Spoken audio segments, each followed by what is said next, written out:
stuff and listen. Expect the Spanish Inquisition. It's head first only television.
Good evening, good evening, good evening. It's January the 14th. Ryaka Music says, you got it! I did. My guitar effects chain, he said, belting the microphone stand so professionally with his lead guitar. My guitar effects chain is complete once more. Many, many thanks to the lovely people at Strings and Things down in Brighton, Worthing, who rushed a replacement to me when they heard about what the problem was. So, yeah, I've got a new one and another box with another card with a photograph of Devin Townsend on the front. So, hello. Welcome one and all. It's not form yet. I know that's Sunday show, but the countdown's counting down, and there's only 18 days until February album writing month starts again. And oh boy, am I looking forwards to that. I've been guitaring, understandably, because I now have lovely reverb. Although, of course, it means that I've got to tweak some of the presets because I fiddle with stuff. And I'm thinking, actually, if I can get the MIDI interface to work, which it has to be said is a bit finicky on the Ocean Machine, because you have to plug the 5-pin DIN MIDI in and out sockets into a USB MIDI interface, and the last half dozen times I've done it trying to get that thing to resuscitate, the computer was just going, what? Sorry? So it's not even recognizing it. So the other thing is it still powers up, so I can fastidiously go through each preset and go, oh right, yes, I used that setting for that and that setting for that, and yeah, not going there. I'll just fiddle and come up with new sounds, because new sounds are where it's at, ladies and gentlemen. New sounds are where it's at. So, 18 days to form. What else has been happening? I've been fairly busy. Got 2 new tracks to play you tonight. Ryaka Music says, it was snowing here. Oh my goodness me. Yeah, the temperature has dropped about 6 degrees since lunchtime. I had the house windows open at lunchtime. I've been airing the house out, and that has meant I've slept better this week than I have for, years. And I had the windows open at lunchtime, and then by about 3 o'clock in the afternoon, the temperature had dropped to about 4 degrees C, and it's still dropping. So it was like, yep, time to shut the windows. And there has been considerable weirdness going on over here over the last few days. I don't know if you've seen it outside or if you've seen it on the newspapers or in Facebook, but basically there is a large power network that is called, and get this, it's called Planet rather than Skynet. that is used to interface with GPS units in streetlights and distribute power to said streetlights in the UK. And they recently upgraded it, and somebody skimped on the quality assurance by the looks of it, because I was putting the bins out last night because it was bin day today, and I looked at the street light and it immediately went off, and it was like, okay, that's a bit weird. So I looked at the next one down the street, and then that one went off, and then the first one came back on, and they continued to do this all night, and it was like, okay. And I went online and had a look to report to our local council's street care team, and they said, we are aware of the street light issue. It is not just you, it is the whole of the UK. So, this is interesting. So I had a look on the Bristol Post's website, and most of Bradley Stoke, which is one of the big new build suburbs at the north of Bristol, had people posting videos of all the streetlights in Bradley Stoke, and it looked like somebody was playing school disco with dimmer lights, because they were fading down and then going off, and then others were fading up and coming back on. And it was also happening in Salford and Greater Manchester, and everybody was going, it's a bit weird. So, as I say, it's turned out to be a fault with the GPS system that uses the streetlight's location to figure out what time the sun rises and what time the sun sets, so it can turn on the street light. Although for quite a while, as Ray of Emotion said, one of the big internet providers over here was unironically called Skynet. They have since rebranded. And yeah, did any of you guys have Skynet gaining sentience on your 2021 bingo card? Because for a while last night, it really looked like that was the way things were going. It was spooky. All the lights are out here at the moment, so somebody is obviously desperately trying to implement a patch and get all the lights coming on at the right time. So yeah, much weirdness. I've also been downloading stuff. Abbey Road 1 from Spitfire Audio got a big update yesterday, I think it was, that ran to about 0.5 gigabyte. And that's up the version number to, I think it's, what did I say it was? Version 1.0.5. And I've already installed that. And then I got an email this morning from Spitfire Audio which says that Spitfire will be issuing a much larger, like about 1.8 gigabytes larger, update to the BBC Symphony Orchestra core package, which is the next step up from the free Discover package. And if you're watching this and you do Music on the Door and you haven't gone over to Spitfire Audio's website and filled in the questionnaire about BBC Symphony Orchestra Discover, which asks you questions like what sort of music do you make and do you use a DAW? So it's not exactly intrusive. Fill out that questionnaire, and 2 weeks later the Spitfire Audio app will install a free copy of the BBC Symphony Orchestra Discover package, which runs to about 350 megabytes. It's tiny. And it's a full symphony orchestra, and you can play with it. And quite frankly, I installed it about May last year, and it has completely changed the music I'm making, because I've got orchestras now. Good evening, Wobby123. Hello, hello, hello. I was watching Sunday's show, and I realised it was time for today's. It was, and I'm glad you could join us. And I am all set for Wobby's Blue Monday show, which will be taking place next Monday evening. and it's going to be good fun.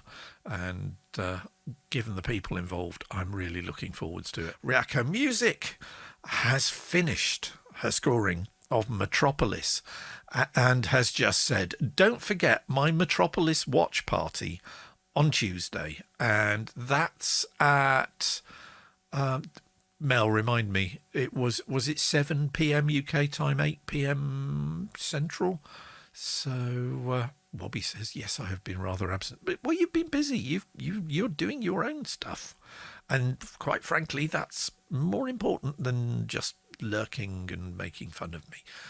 Ryako Music says, yes. Okay, so Tuesday, 1900 GMT. 2000 Central European time.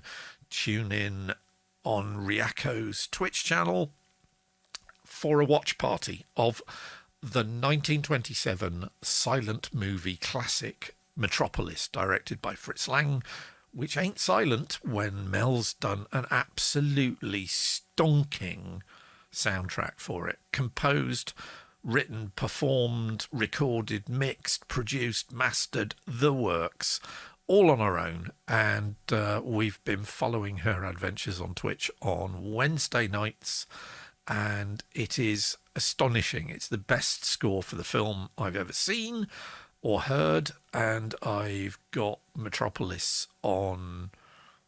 trying to think how many different versions of Metropolis I've got. I think I've got 4 at the moment.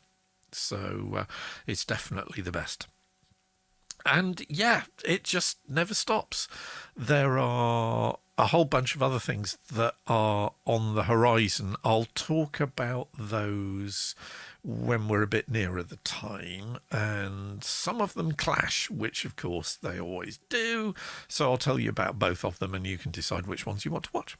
So how about that? Array of Emotion says, we don't make fun of you. No, you don't. And you're very kind to me. You're a very, very safe audience, I have to say. And that is much appreciated. So, yeah. Fairly large update to Abbey Road 1. Humongous update to Spitfire Audio's BBC Core Symphony Orchestra package. And... Ryako Music says, we love you. Oh, bless. Thank you. That's very sweet. If you're part of the Native Instruments ecosystem, and if you're not, why not? Because they do a 2,000 piece free producer pack called Complete Start for people who use DAWs, and I'm hoping that's you if you're tuning into this. Native Access is the way that Native Instruments install all their stuff, and that got an update this week. So yeah, it's all fun and games on the plugin front. I'm wondering if part of this, I mean, a lot of it is sort of bug fixes, because the core, it just says various bug fixes, but they've also got some new articulations, included muted brass, and they've also extended, and I would imagine made it a lot more reliable, the legato phrasing, which you don't get on BBC Symphony Orchestra Discover. And legato basically means if you play 2 notes, then on the Discover package it just goes duh, duh. But with Core, and if you have legato selected, it will basically transition between the 2 notes when you're playing a brass instrument. Not sure if it does it for woodwind as well, and it also kind of does it for the strings. So all of that means, as I say, a rather large 1.8 gigabyte download for that. The French Dogie, hello, one of our new sign-ups to February album writing month, after we fixed the problem that the French Dogie reported on Sunday. If you remember, he was saying that the recapture routine for people signing up to February album writing month on the website wasn't working properly. So I pinged Burr and he'd already fixed it. So I pinged French Dogie and I said, try again. And he did, and he's in. So hurrah. And I have already exercised my mod power for somebody, and thank you very much, Fuzzy, for reporting it on the forums, that people are signing up who are just obviously plugging online gambling sites and things like that. So for people who do that, they get their account suspended. And guess who suspended the latest one? I'm crazed with power. So thank you once again to Mark and Andy and Lynn at Strings and Things for sorting me out. And I'm a happy bunny again because I can do proper guitar parts again. And to that end, let's get on with it, shall we? I've been busy in Ableton. So get the cameras the right way around, Chris. What we have here is what is this, track number 5? Track number 5 for my January Pay What You Want, which effectively means free album of instrumental music. I'm doing at least one a month at the moment, and I'm doing it to learn all the shed loads of stuff that I got when I bought the new keyboard, which is not quite in the camera view here. So let's just go over to me studio cam. This beast. Okay, so it's a Native Instruments Complete Control S88 Mark II. It's a proper weighted piano keyboard, and I love it to bits. It is absolutely astonishing to play, and it came with rather a lot of software. So what I've been doing each month, I've been picking 1 or 2 bits of that software and basically doing a deep dive, so deep that I end up making an entire album using just those bits of software and a few other bits and pieces. Yeah, but it's primarily that selected piece of software that I pick to learn inside out and make an album with. And I put them up on the website. They've kind of become known as my learning project, which I think sounds cool. I'll take that. And this month it's all about the pianos. So, for instance, this particular track, I've gone back to the Noir. No, I haven't gone back to the Noir. That's the next track I'm going to play you. I'm giving you Duff Gen. This is the Maverick, which is a very eccentric looking, very, very sort of 1920s old school grand piano. And it sounds rather nice.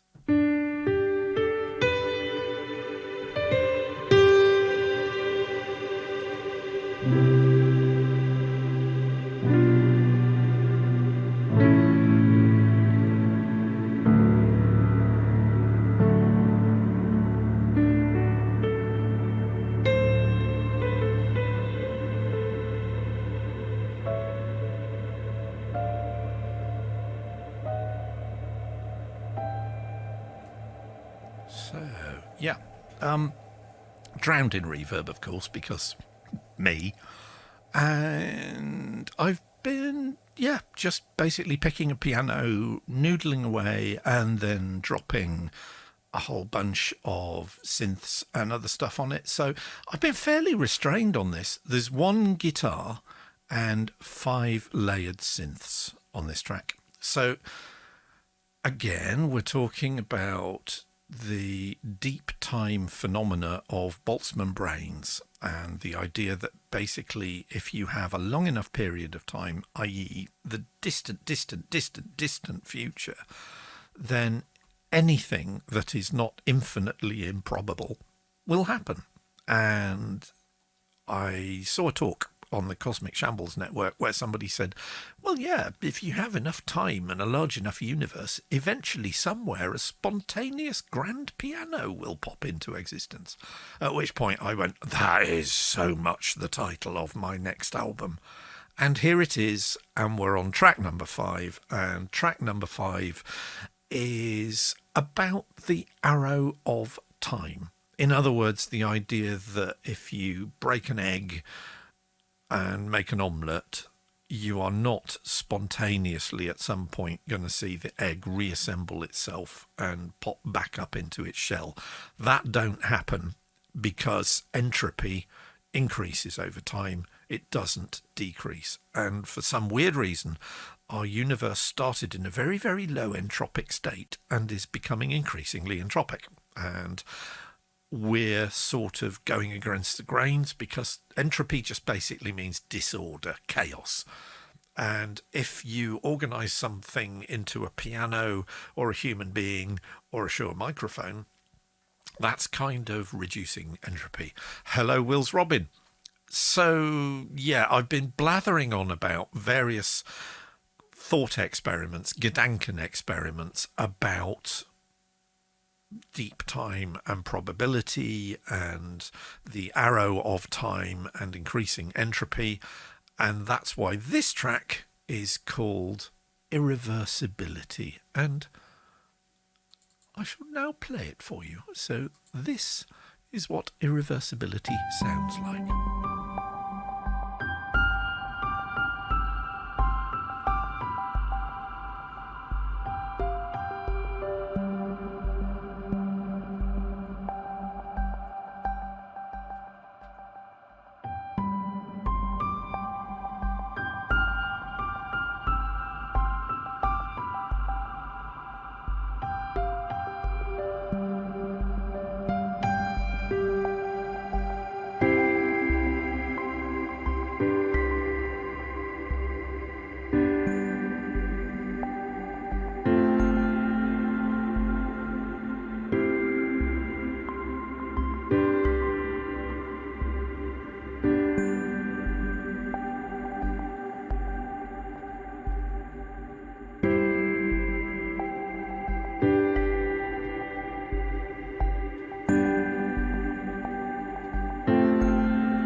So that's track 5, I think, off the album Spontaneous Grand Pianos, which will be available on Bandcamp as a pay what you want free download later on this month.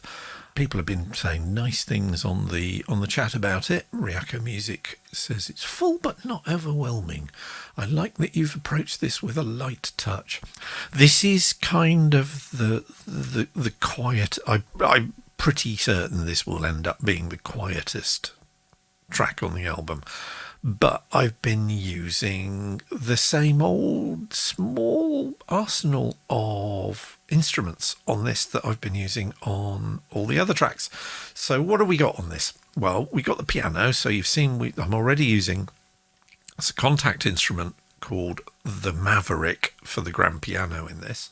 Then there's a whole bunch of other stuff, pigments of course, because I love Arturia's strange wavetable digital synthesizer, and pretty much any time I go, I'm going to use pigments on this, I'm able to find a sound that really, really appeals. So what is Pigments doing on this track? Well, if we just reset the playhead so it's not post fade, it's this sort of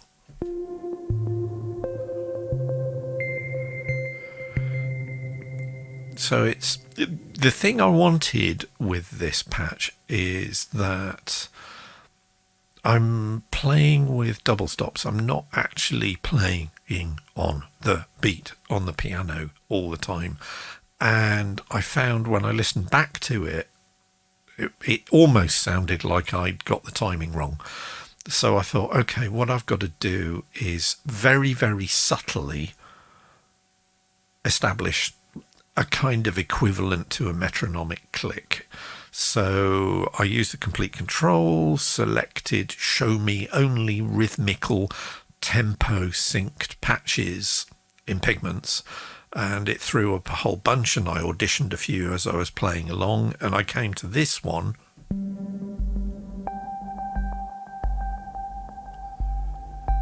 One, two, three, four. 1, 2, 3, 4. Perfect. So that then gave me a nice rhythmical bed that I could then choose to follow or play ahead of or play behind. And you've already seen on these tracks this month that I have fallen in love with the Selena string machine emulation from Arturia's V collection. And it was like, well, I've got to use it again. So here it is. And this time round, it's doing a nice echoey little arpeggio number. So it's this.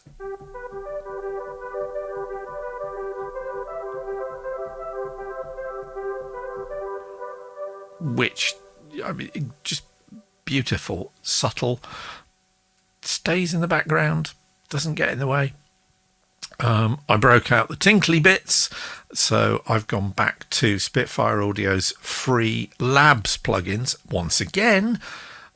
If you haven't availed yourself of the Spitfire Audio app, go and install it. While you can fill out your questionnaire for getting yourself a copy of the free BBC Symphony Orchestra Discover package, but you will also find on the Spitfire Audio app that it has a separate tab that just says Labs, L-A-B-S, all in capitals. And that's a big bunch of free virtual instruments that are all sorts of weird stuff. There are violins, there's a lap steel, there's a crane. Yes, there's a crane.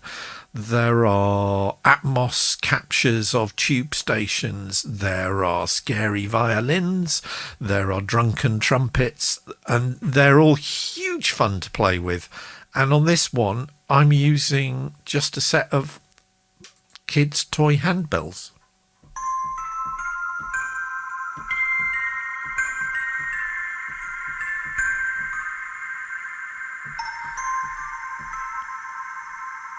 With the obligatory huge curtain of reverb dropped on top of it. And what reverb is that, Chris? You are no doubt asking at this point. Well, it's the one that I always use. Shout out once again to the lovely people at Valhalla DSP for Supermassive, which is a free, monstrously huge reverb that does all sorts of weird and wonderful modulation things as well. And again, if your DAW supports VSTs, go to Valhalla's site, grab yourself a free copy of Supermassive and drown all your pianos and tinkly bits in as much reverb as your computer can render, because we are here for the reverb. So, another Labs plugin for a bit more Atmos. What have we got? I wasn't joking about the crane. Really wasn't joking about the crane. This is a sample that has been mangled of a construction crane on a site at the Hayward Gallery, and this is what it sounds like.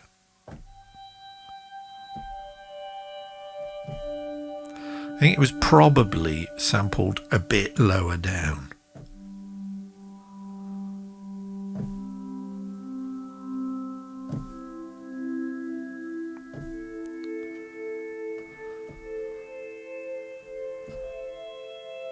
Array of Emotions said, the bird or the machinery?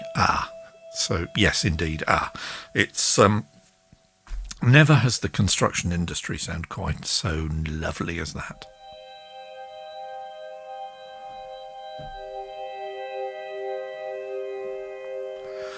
And then to round off the MIDI on this, it's my old favourite, because I'm a 70s prog rocker at heart, always will be. That was the music that I grew up in my teenage years, my formative years. It was listening to Tangerine Dream and King Crimson and Yes and Genesis, and the strings patch on the Melotron, which is very quiet here because, again, I wanted it nice and quiet and restrained, but my God, what a sound.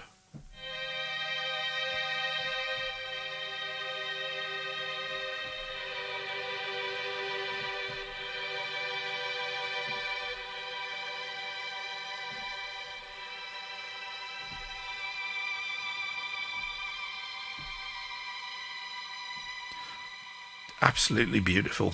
Love it to bits. And the original, as you can see here, the original machine is a bit of a Heath Robinson affair, because each note on a Melotron, the hammer operates a mechanical switch, and that engages a little motor, and that motor drives about 2 feet of magnetic tape, which has a recording of that note being played. And you hold down the key and you can hear where it loops. So it is an astonishing musical instrument. They are still making them. There is a 3-year waiting list if you want a new Melotron, but digital alternatives are available. There are some free Melotron VST packages out there. Other Melotron emulations are available. And then there's the Ocean Machine arrived, and it was like, well, hey, I've got to try that out. So we have indeed got my full effects chain. The French Doggy said, what are you actually using on that? So it's a Digitech Bad Monkey, which is their cheapest, I kid you not, cheapest overdrive pedal. I think it was about 20 quid. And that is boosting the signal going into my Zoom G3, which I've had for 6 years, which is a multi-effects pedal, and that does a variety of things, but that one, I think there's a preset on there called Valley Rock. So it's effectively trying to recreate the Tom Scholz Rockman, which was a little Walkman-sized effects unit that Tom Scholz, who was the guitarist in Boston, but who was also an electronics wizard, built himself to get the guitar tone that he wanted, that none of the effects units at the time could generate. And one of the reasons that 80s music sounds like 80s music is because of the Rockman, because that guitar tone ended up on everything. It's very, very compressed. It's very, very noisy. And if I just solo the guitar so you can hear more of what it sounds like, here we go.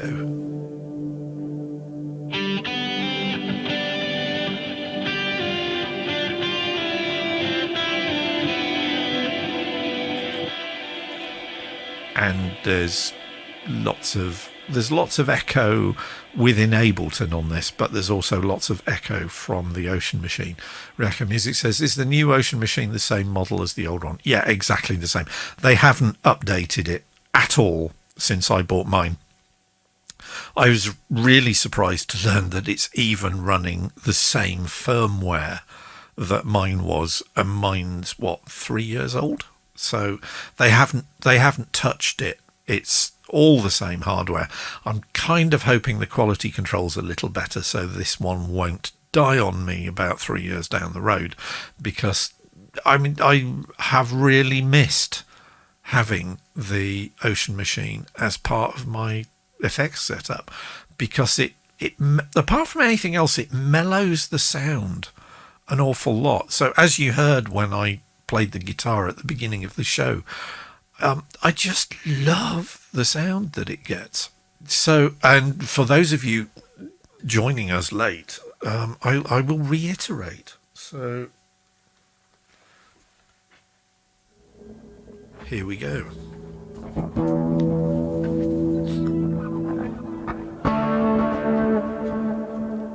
See what I mean?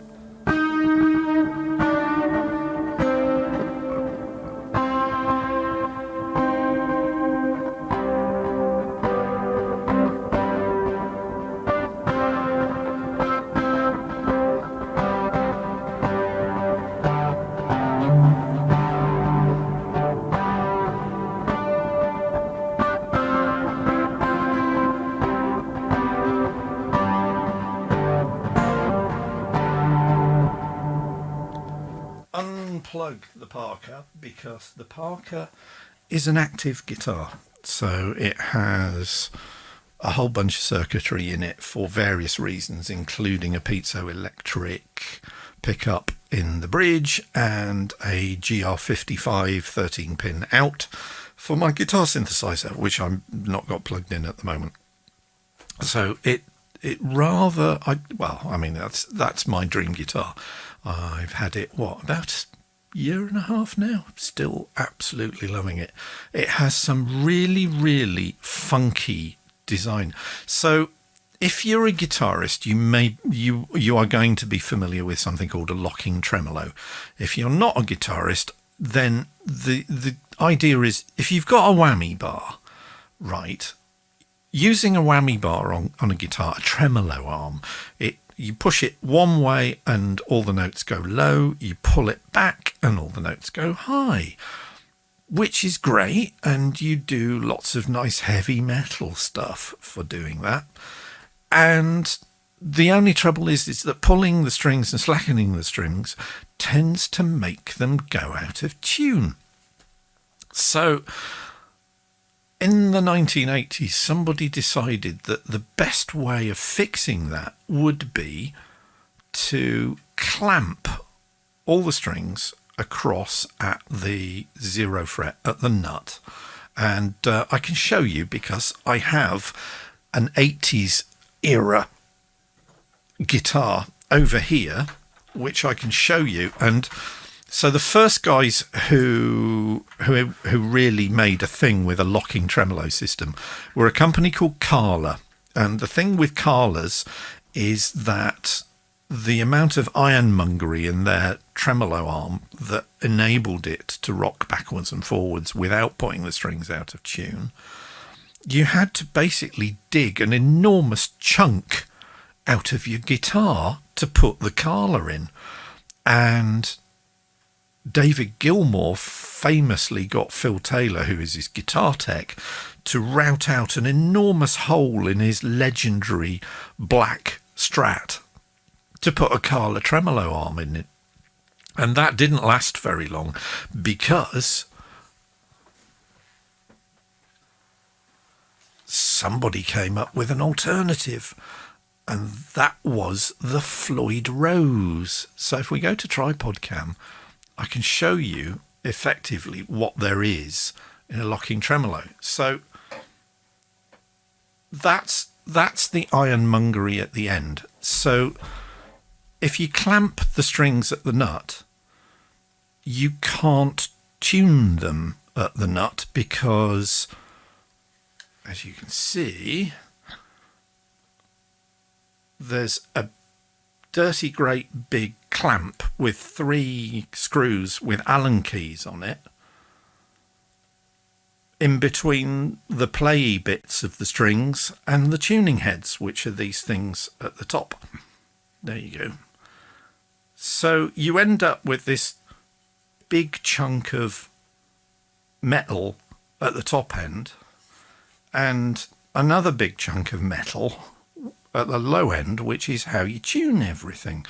And there are various, as you can see, lots and lots and lots of little ways that you can adjust and completely screw up your intonation, which is if it's sharp or flat when you push the fret down. Okay, so that's 80s era tech. The Parker, on the other hand,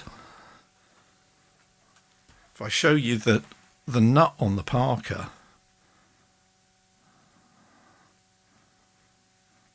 it's difficult because I'm wearing black and the Parker's black and it's none more black. You can see there's no clamps. What they've done is that the machine heads themselves, these little bits here, that's where the locks are. So you actually lock the string into the nut, into the tuning head. So there's no clamp here at all. It's just a normal guitar nut. And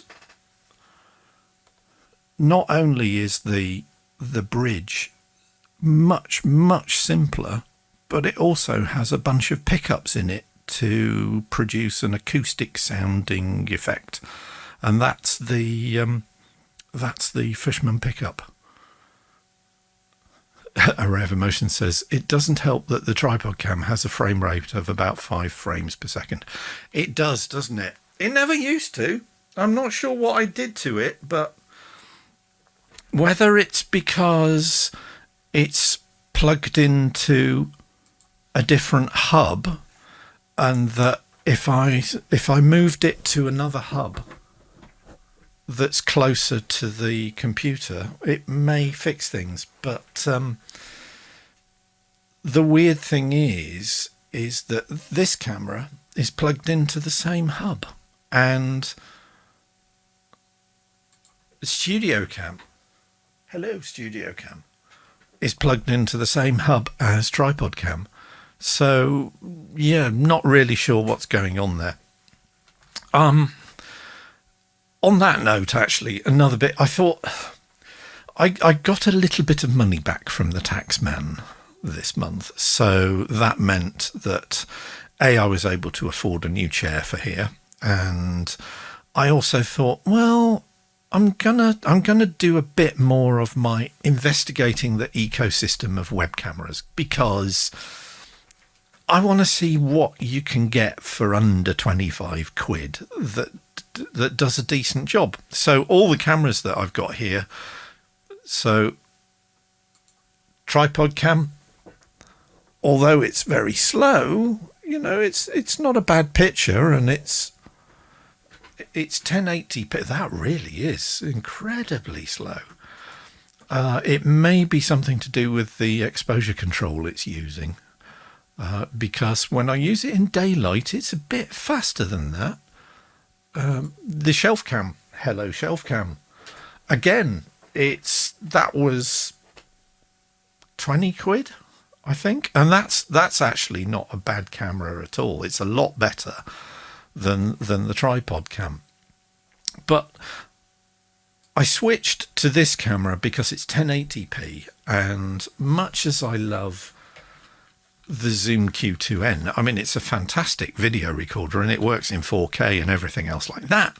But Zoom's webcam drivers for this and for the Q8 that's just up there behind me, the maximum resolution they run at is 720p, and now I'm streaming in HD. That's kind of not good enough. So I really like the field of view that the Q2N has, because it's about 140 degree field of view, so it's much wider angle. So I can go like that, and my hands, well, one hand disappears. There we go. So my fingers disappear. That never happened with the Q2N. So Riako Music says, I think that's the tripod camera's giving me motion sickness. All right, I will refrain from tripod cam for the rest of the day. In fact, I will probably be refraining. So what I've done, I've ordered another webcam, and this one was 1950.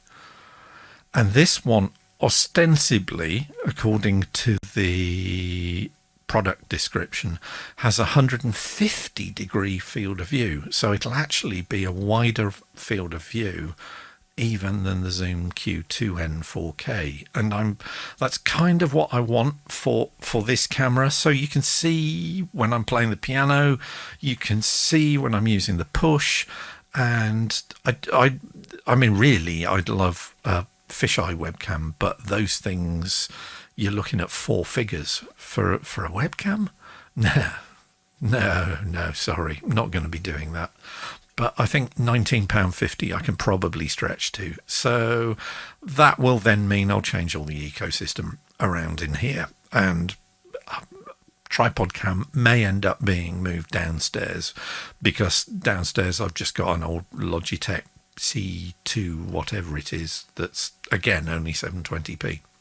Anyway, I'm blathering on about tech, and I'm sure you're not in the slightest bit interested in this. So let's go back to my screen share. I've played you one track. So I've been mildly productive this week.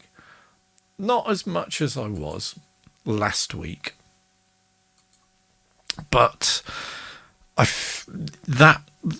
Irreversibility, I think, is pretty much finished. So I've rendered that out, and I'll be checking that on my headphones this evening before I go to sleep. But today I started work. It's not finished, but I started work on another track. And this one, again, we've had Irreversibility, which is about the arrow of time. This one I've called Parity Violation, which basically is what drives the arrow of time. So things can happen in one direction, and interactions between elementary particles can happen in one direction, but they don't happen in the other direction. And those are known as violations of parity. So this track isn't finished, but I kind of wanted to be a bit weird on this. So bear with me on this. It's a bit strange. It's a lot busier than the last track. I've used the Abbey Road 1 orchestra as the main accompaniment on this. I've got Audio Damage's free VST bass plugin Pendulate, which is a monophonic synthesizer, which, again, go to the Eventide site and you can get yourself a copy of Pendulate, which they kind of want you to install and think, wow, this is really groovy. if only there was a polyphonic version, and then they will sell you the polyphonic version of Pendulate, which I think, could be wrong here, I think is called Generate. But that will be in a month somewhere down the line for me at the moment. And again, I've got the Melotron. This time round, I've gone back to, again, it's another Tangerine Dream inspired patch, but this is the... Yep, so there's a Tangerine Dream album called Rubicon, and if you haven't heard it, it is fantastic. And the piano in that is treated, and this is what the Rubicon psychedelic piano patch on the Melotron sounds like.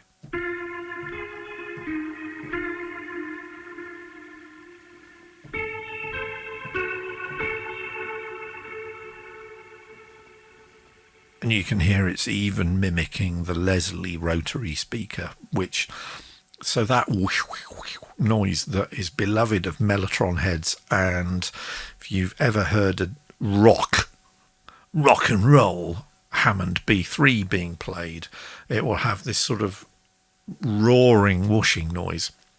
It's basically a speaker the size of a washing machine that is in a big cabinet. And the speaker is a nice horn speaker, but it's on a shaft. And there's an electric motor at the bottom of the cabinet. And that basically turns the speaker. I mean, forget electronics to get phasing effects. Back in the 1960s and even the 50s, the way you did it was hardware. You just pointed the speaker in different directions and got the phasing effect with the speaker spinning round and round. And if you listen carefully on this track, you can actually, or on the Melotron, you can hear the emulation of the Leslie.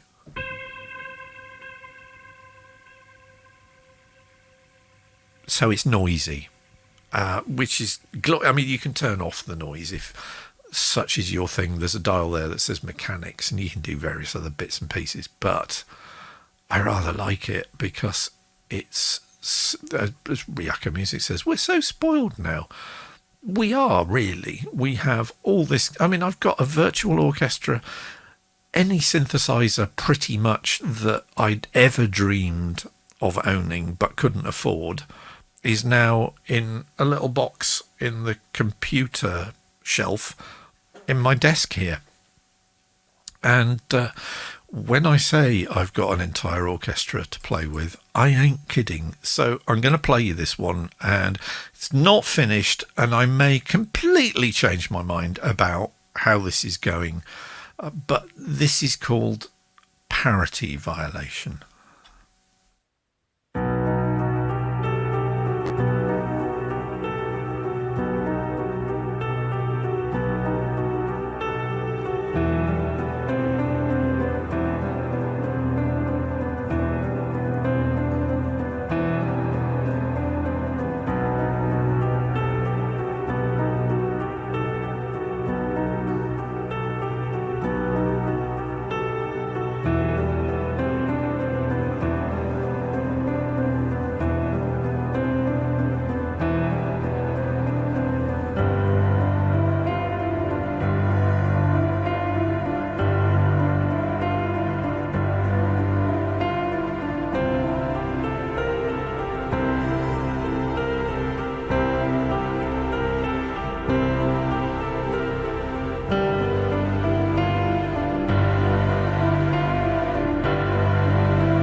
So yeah, Ryako Music says that sounds cool.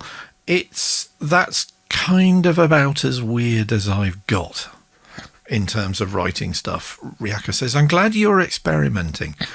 Yeah, is that too much? I don't know. It starts off in B major and goes all over the place and probably breaks all sorts of harmonic progression rules, and then resolves and finally gets to home, which is C major. So yeah, not sure how that happened. Wills Robin says it's not too much. Ryako Music says it's never too much. Good, thank you. As we were saying in the chat, because I've basically just made a large number of very, very weird left turns in the progression on this, I have rather cut myself out or painted myself into a corner if I wanted to drop a guitar solo on the top of that, because I don't think that would work. It would have to break its arms every now and again. And as Array of Emotions said in the chat, not everything needs a solo. So yeah, I'm going to sleep on this one.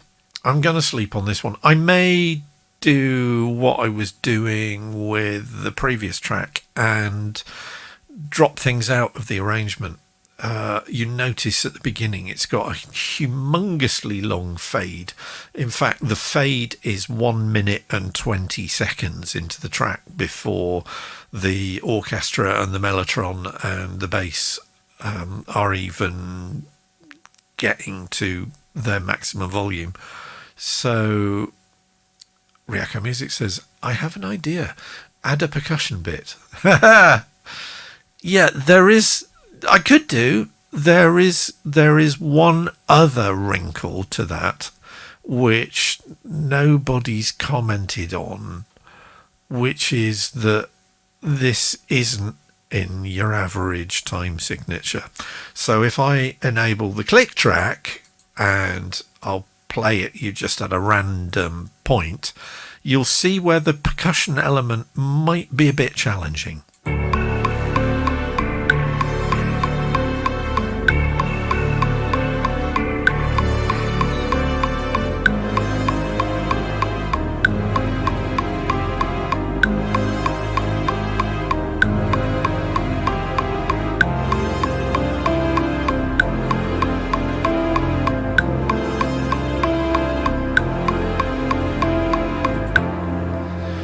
So I'm going to take that as a compliment, actually, because when I write in weird time signatures, because prog rock, then the challenge is always to write in a weird time signature in a way that people don't go, oh, that's a weird time signature.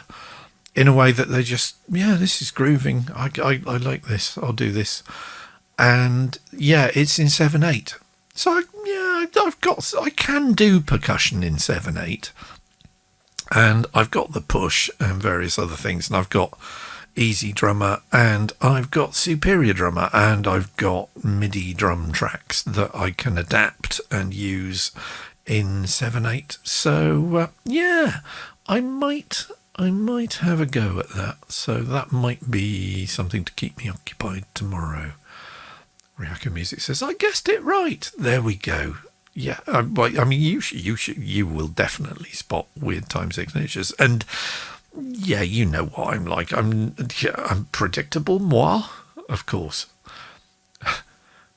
What do you not have? Says Wills Robin. Oh, there are so many lovely drum libraries that I would really like to get my hands on, and basically drum MIDI. One can never have too much drum MIDI. And Toontrack keep on sending me offers going, yeah, we're doing 20% off this month and you could buy this. And it's like, and I have to delete the emails because otherwise I would just be spending a fortune on drum software and drum VSTs and drum MIDI packs. And yeah, they brought out Easy Bass now, haven't they? And there's Easy Keys, which that is one thing I will not allow myself to buy Toontrack's Easy Keys VST plugin, because what it does is effectively gives you a series of piano patterns that you can play in particular keys as an accompaniment. And it's like, but I'm a piano player, I'm going to just play. I might be rubbish at it, and Easy Keys is probably done by somebody who is far more competent at playing the piano than I am, but it's the principle of the thing. And same kind of thing with guitar and with bass as well. I do have the Waves plugin, what's it called, Bass Slapper. And you remember in the summer I knackered my elbow, and it's still not 100%, but I am being sensible, and I am limiting how much guitar playing I am using. I am limiting how much bass playing I'm playing. But in the summer, I literally could not pick up a guitar because it hurt too much. And I was using Bass Slapper, which is a Waves MIDI plugin, to replace the bass parts on the pieces of music that I was making. And I kind of got hooked on it. It was really, really rather good. And I mean, okay, let me play you an example, because what I've done over the last couple of weeks is I put together a CD at Christmas, although this year it ended up being the week after New Year's because I was just knackered and I'd been so focused on doing live streaming and the 2 albums that I released on Bandcamp. So that's headfirstonly.bandcamp.com. Go there, you can see I've got loads of albums that I've been releasing over the last decade or so.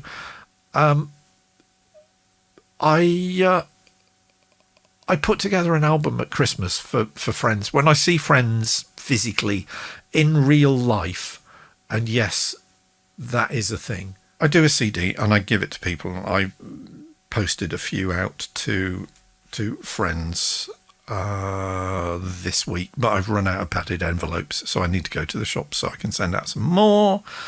But I've been going back, and for the CD, I basically remix and polish and buff up tracks that I've done over the past year or so. So yeah, Ableton's doing its thing. It'll be ages yet. So yeah, in the summer, for about a month, I was basically having to do everything just on the push and the Korg M3 behind me because I didn't have the Native Instruments S88. And it really changed the way I was putting music together because no guitars. And I think that, together with the fact that I suddenly had orchestras and piccolos and flutes and celli and French horns and trombones and all sorts of stuff, timpani, kettle drums, triangles, glockenspiels, a celeste. It was all stuff that I'd never had before, and my musical adventures just exploded. And I've been rather taken with, and cowbell, says Will's Robin. I had a conversation yesterday. I was actually, you can buy whole racks of cowbells, like 5 of them, on a stand, on a like a hi-hat stand, but with 5 cowbells on them for like 45 quid. And it's like, oh. So yeah, no, not going there. Really not going there. The bass playing that I would normally, if we go to shelf cam, I would normally use this chappy, which is a JD Supernatural. It's a lovely bass. Bought it second hand off the bass player in the band that I sometimes played keyboards for, and he shouldn't have got rid of it. It's much too good a bass to get rid of. But yeah, so I would normally have been getting my Mark King on because that's kind of the bass that he used to play, or still does play. And I couldn't do it. And so instead, I was literally using the push. So this monster down here, this thing, and you'll notice if where are we? I'm just scrolling through the dozens and dozens and dozens and dozens.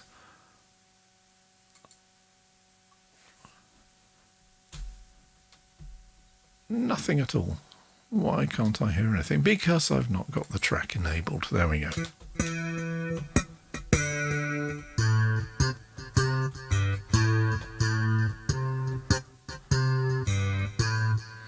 That is the Waves Bass Slapper plugin. So let me show it you. There you go. So that's it. So it's got a bit of echo and various other bits and pieces on it, but effectively it's a MIDI instrument that lets you play bass guitar when you can't play bass guitar. And this track really ended up, as a result of that bass sound, it's like, just how 80s can I get? And the answer turned out to be very 80s. Apart from anything else, look at the number of vocal tracks. If I solo the vocal subject matter, Ed, keeping it unreal, that's rather a lot of vocal tracks. It's way more than I normally do. The whole of knackering my guitar playing arm pushed me completely outside my comfort zone and pushed me into making this. And I think this is one of the best things that I've ever written, which, all right, I've written 770 odd songs now. I've been doing this for a while. This one's probably in the top 5, I reckon. So I'm going to shut up and just play at you. This one's called Keeping It Unreal.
Did you like that? I like that. That's definitely.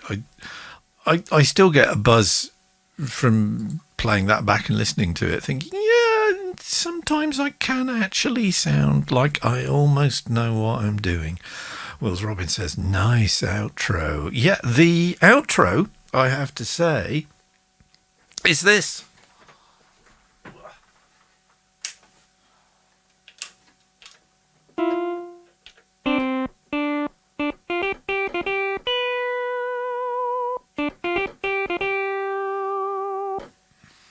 So it's my trusty Juno 106 that I've had for, good Lord, probably 30 years. And that is the newest of my analog synths. And then you've got the Korg M3 at the bottom, which is digital synth, well, completely digital synth. And that's in a completely different league of its own. Ryako says, the vocal treatment on this is so different to what I'm used to hearing. Well, I mean, apart from anything else, there's a lot more of me singing on this than anything else that I've done in recent years. And I kind of want... People were saying when I put this up, the original version on 5090, it's like, well, people in the States, if they hear a British accent, they're not really keyed into understanding the different British accents. And so I'm usually told that I sound like David Bowie. And I can if I want to, but this, I kind of not sure if I was trying to sound like Bowie or indeed anybody else when I was doing it. I was just being me and being a bit laid back and just generally having fun with it. But it seemed to work. And yeah, I kind of chuffed with that one. There are trumpets. And this was one of the first tracks where I'd kind of started reaching out with the BBC Symphony Orchestra Discover package, which is this chappie. So you get trumpets, you get horns, you get cellos, you get violins, violas, more violins, you get trumpets, you get tenor trombones, you get bass trombones, you get the tuba, you get a whole bunch of percussion, you get clarinets and flutes and woodwinds and oboes and bassoons, and it's all free. And it was like, okay, it's 80s pop, but it's going to have French horns and trumpets in it, and it's going to have an oboe in it, because 80s pop and oboes are something that should go together, like apple crumble and cheddar cheese, which a lot of my friends on Facebook have real issues with. Trust me on this. Apple crumble, custard, a slice of cheddar cheese. Chris knows what he's talking about here, folks. You need to try it. Just trust me on this. So yeah, let's have oboes. Wills Robin says, keep Apple Company out of this. Yes, Apple Inc., Apple Core. No, Apple Core was the Beatles, wasn't it? Yeah. Yeah, let's indeed. Ryako Music says, like mature cheddar. Mature cheddar works very well, but even your sort of grade 1 mild rubbery cheddar that you slice and put on a cheeseburger will work. Just don't do it with processed cheese. No. Just don't even contemplate that. Just cheddar cheese, nice slice of cheddar cheese and apple pie custard works a treat. Yeah, with Wills Robin says, I meant the tech one. Yeah, we know. It's just I'm a bit on the spectrum when it comes to jokes, and I do miss the gist of things. It has to be said.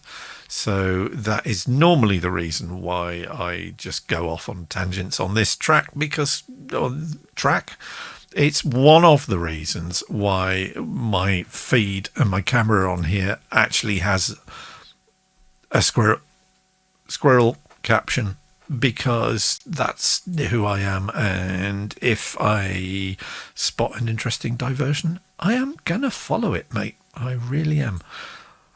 So, yeah, that was Keeping It Unreal, ladies and gentlemen, from my Christmas album, which I'll probably chuck it on Bandcamp at some point this month, because why the hell not? And so on that track, I re-recorded. Did I re-record?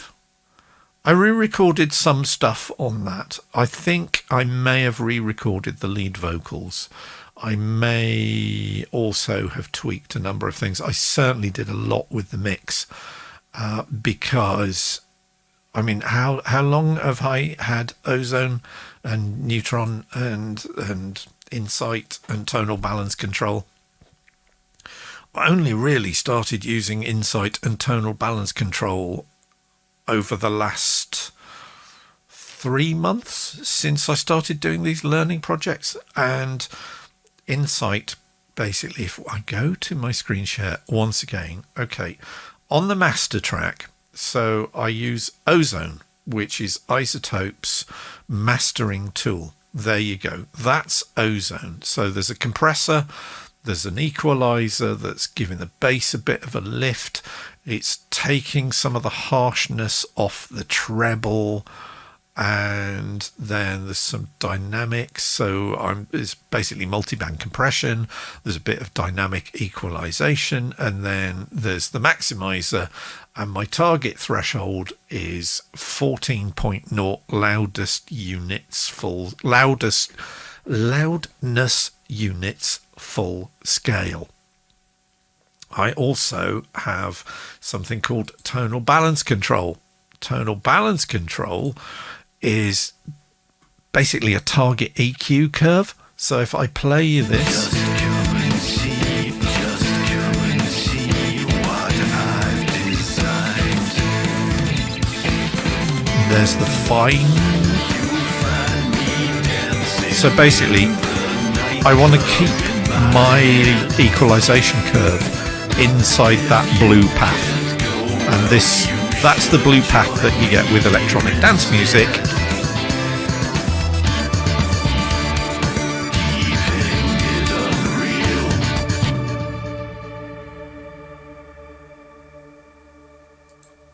Nailed it, basically. And again, that took considerable amount of tweaking. Believe me, it took a considerable amount of tweaking.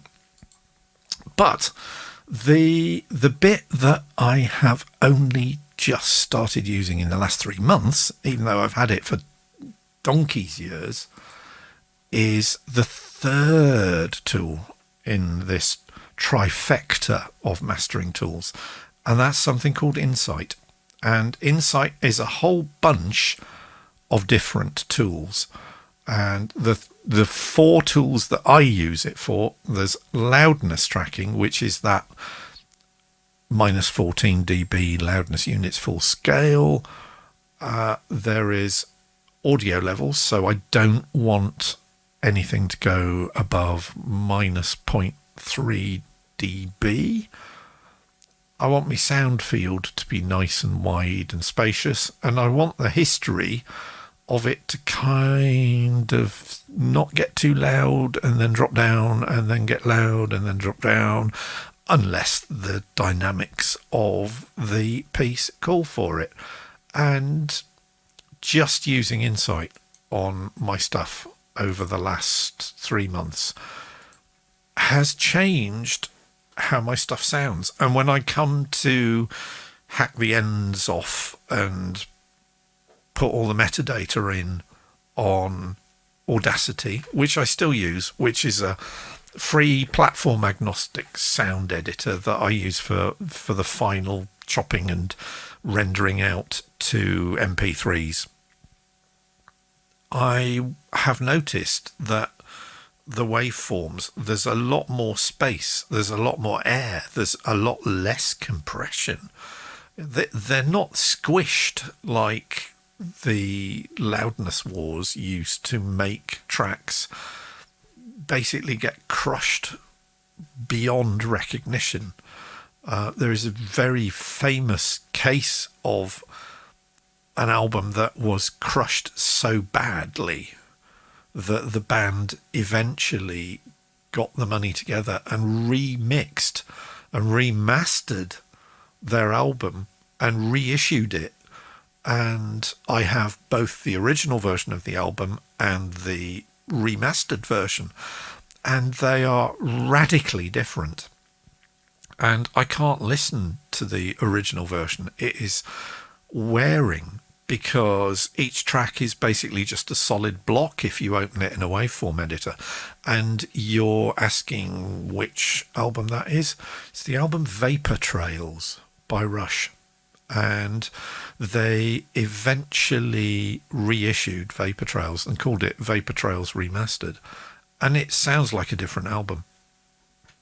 And can you believe it is a year this week since we lost Mr. Peart, who is very, very sadly missed. Rush were one of my favourite bands. I saw them live on pretty much every tour since 1979. I think I only missed one tour in the subsequent 30 odd years that they toured and played and made amazing music. But yeah, their record company squished one of their albums to the point where I couldn't listen to it.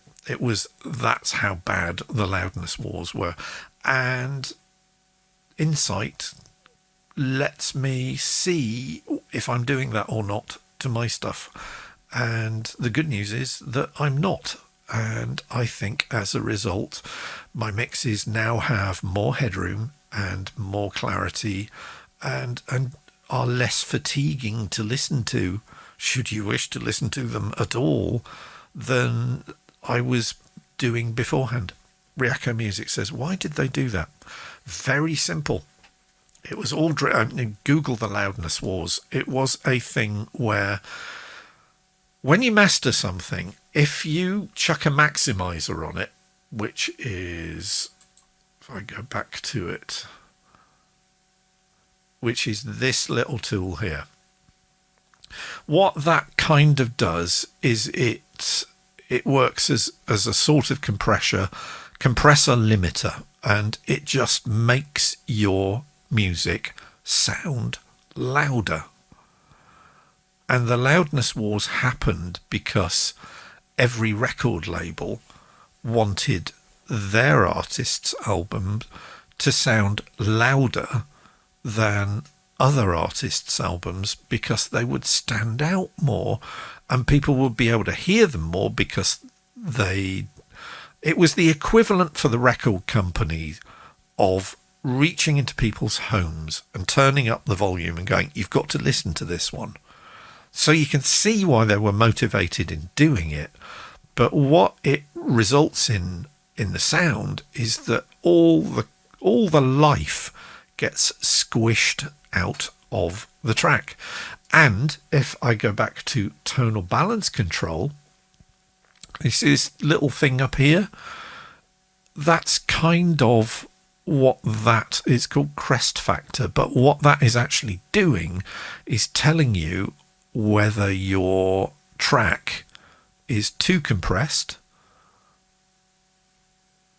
Is that, there you go. So it says at that end, it says, whoops, indicates that, come on, there we go, indicates that the low end frequency content may be too compressed. And the obverse of that indicates that the low end frequency content may be too dynamic. So you want to stick in the middle. And again, if I play a little bit of this, you'll find me dancing in the nightclub in my head. If you can't go, well, you should join me here instead. Keeping it unreal.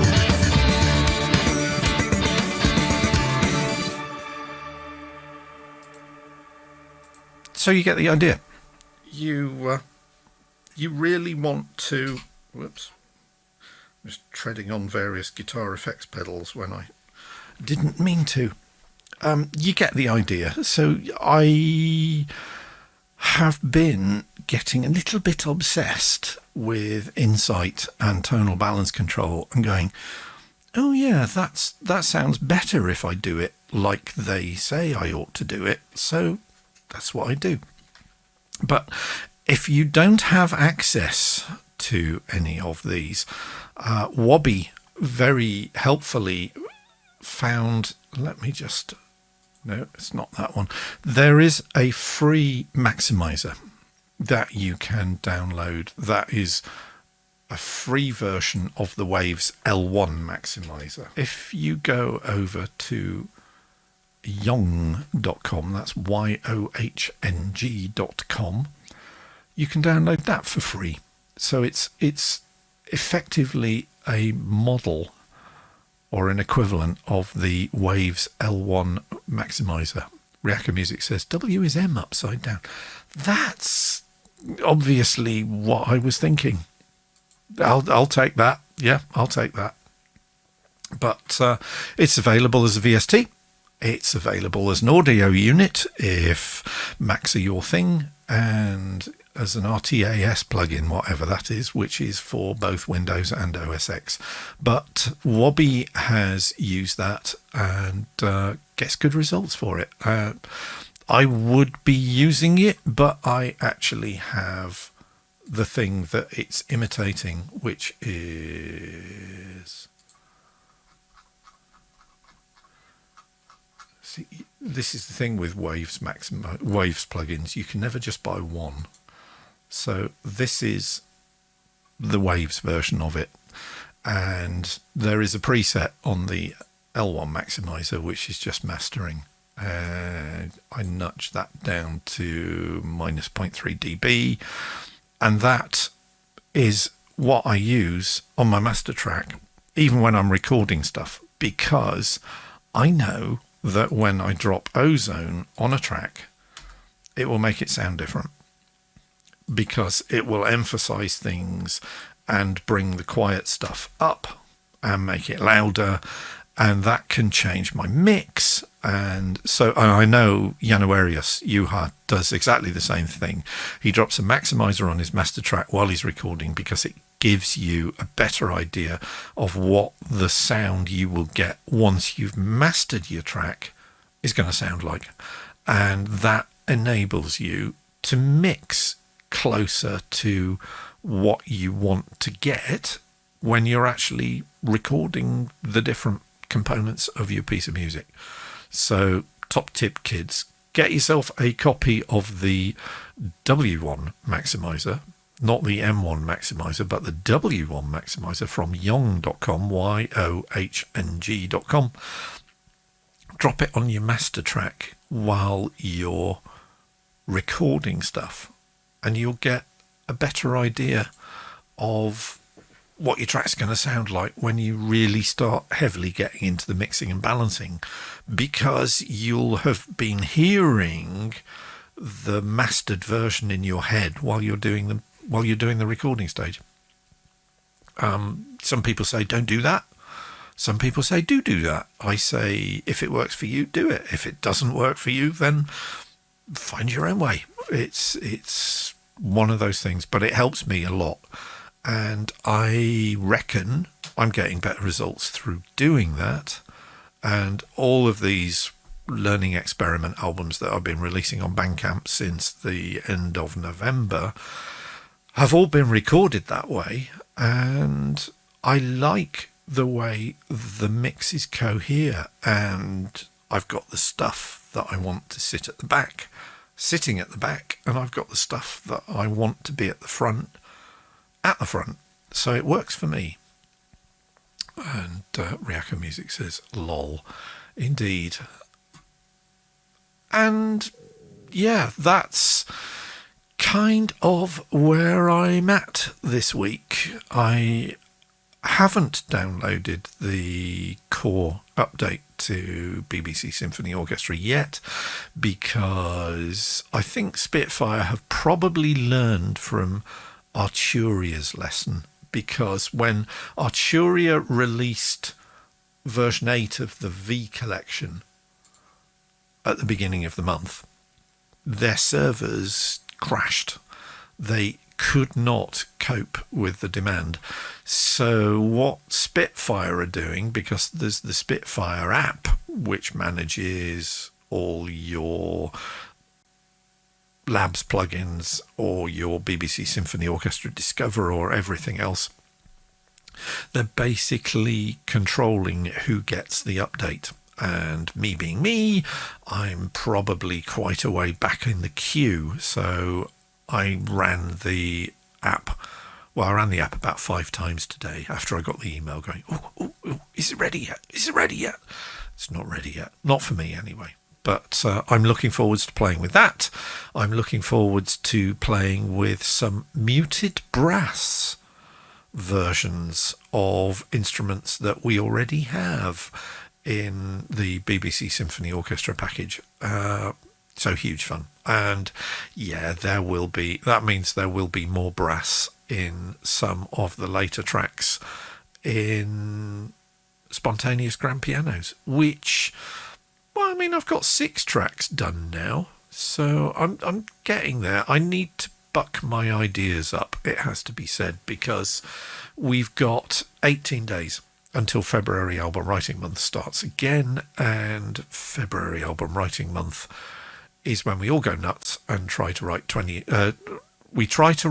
14 songs in the 28 days of February, and we put them all up online for people to listen to at fawm.org,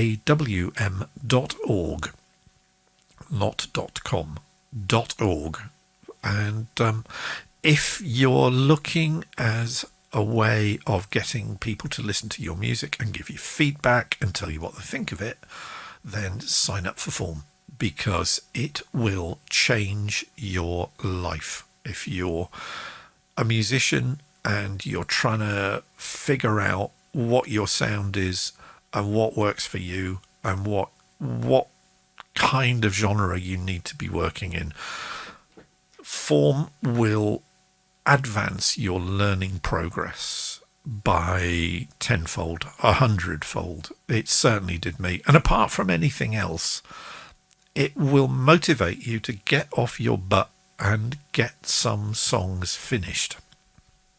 10 years before I started doing February Album Writing Month, I think I finished and committed to tape about 3 pieces of music, and those were mainly for work, and they ended up on, videos for pieces of equipment that we were training people in. So it was fun, but they weren't particularly great, and they were all recorded on a Fostex X15 4-track cassette recorder, so you can imagine what that sounded like. And since I joined Form, I said OCD, and I said Spectrum, and there is a reason why I said Spectrum. So if I go to my Dropbox, I have a spreadsheet of how many songs I've written, and it's not entirely up to date, but at the moment my tally, in fact, I haven't even got, so let's insert another track here for Spontaneous, and I've already got 6 tracks done on that. So there you go. Since starting Form, I've got 781 pieces of music under my belt, which is... Malcolm Gladwell's Outliers goes on about the 10,000 hour rule. The idea that if you want to be good at something, you need to spend approximately 10,000 hours doing it. Anders Ericsson, who was the guy who actually did the research that Gladwell cited in Outliers about that figure, has said many times, well, I think you'll find it's a little bit more complicated than that. But as a general rule of thumb, you've got to do something a lot before you get good at it. And taking part in Form and its big brother 5090 is a way of kicking your motivation up the butt and getting through doing all those songs. And eventually you might occasionally start writing one where you think, yeah, you know, that wasn't bad. And certainly that Keeping It Unreal, out of 781 tracks that I've done since I started Form back in 2009, that I've definitely improved since then. Ryako Music says, what if there are people who keep making music but never improve? If it makes them happy, then that's all that matters. And yeah, not everybody is maybe as obsessed with making music as we are, because I know you are, and I certainly am. And it's all about whether you get the joy just from doing the music, or whether what motivates you perhaps is more about wanting to be a bit better next time you make a piece of music. I don't know. Ryako Music says, I'm not naming names, but we know who I'm talking about.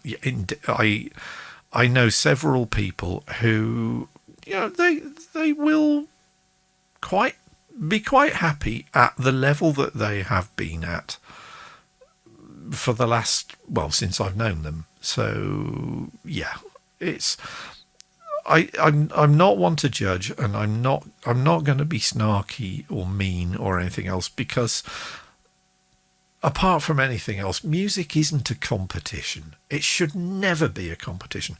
I hate talent shows. I hate the idea that Simon Cowell has turned some joyful thing like making a piece of music into a machine that has no soul and no link to the sort of thing that music used to be. And the idea that a Christmas #1 is basically just a public relations exercise these days. Although I have to say, well done, Stuart Lee and the Asian Dub Collective, for completely screwing the pooch on Mr. Cowell's adventures this year and getting the Christmas #1 over here. Yes. Array of Emotion says, that's just reality TV in general, isn't it? I will not watch it. None of those shows. Not even, I have to say, the Great British Bake Off. Never watched an episode.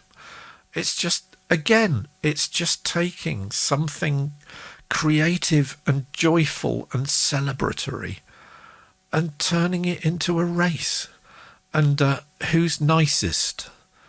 You know, and I like him. He makes me laugh. And that's not about talent. It's become almost like a sort of ecosystem based on charisma and good looks. And that's the worst aspect of Tinseltown in general, isn't it? Surely. So Wills Robin says, I don't like shows which just laugh with people and such. Ryako Music. So I saw one show, but it was only because I was looking for the squirrel with the huge nuts.